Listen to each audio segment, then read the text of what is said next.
Hello， 大家好，我係 Kevin 啊。今期咧帶大家過嚟南區同石岐交界，睇個3.5住宅，聽過單呢個園林耗資5000萬啊！下沉式園林涵蓋我哋嘅會所，有瑜伽，有健身房，亦都足不出戶嘅啊！所有嘢可以喺自己門口享受到。咁另外咧，仲有我哋嘅宴會廳、高爾夫練習場都有。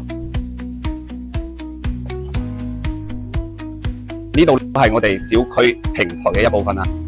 成個小區容積率2.8%，綠化率去到38%啦。再講翻我哋嗰個實用率去到103啊。OK， 咁依家我哋上去睇下我哋嘅示範單位 ，Let's go。電梯上嚟咧，呢個位置都係自己嘅私密空間啊，專梯專戶。嗱，依家我哋睇下我哋177呢個4房啊。左手邊係我哋一個長輩房嗱，大套間嘅衣帽間咩都有嘅嚇。睇翻出嚟啦，嗱，首先點解裝修標準咁高呢？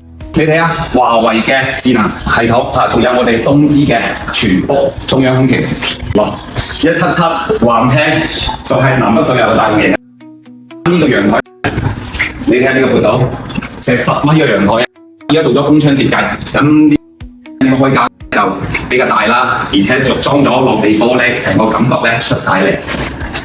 好，咁穿過呢度咧，可以入我哋呢個房間嘅。咁後期咧，你需要多房嘅咧，呢個位置可以間翻間房。如果唔需要，咁就4房都夠用啦。好，咁到呢邊去片。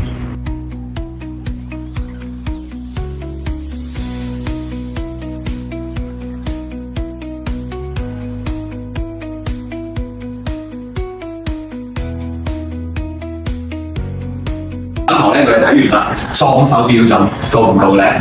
呢個樓最近都係榮獲銷售量比較高嘅呢個樓盤啦。咁依家價錢都係比較靚仔嘅。咁最近咧睇緊大平層嘅又想裝修可以即刻入住嘅咧，可以睇下呢個樓盤。咁有興趣嘅粉絲咧，可以評論區加我帶你過嚟睇個價。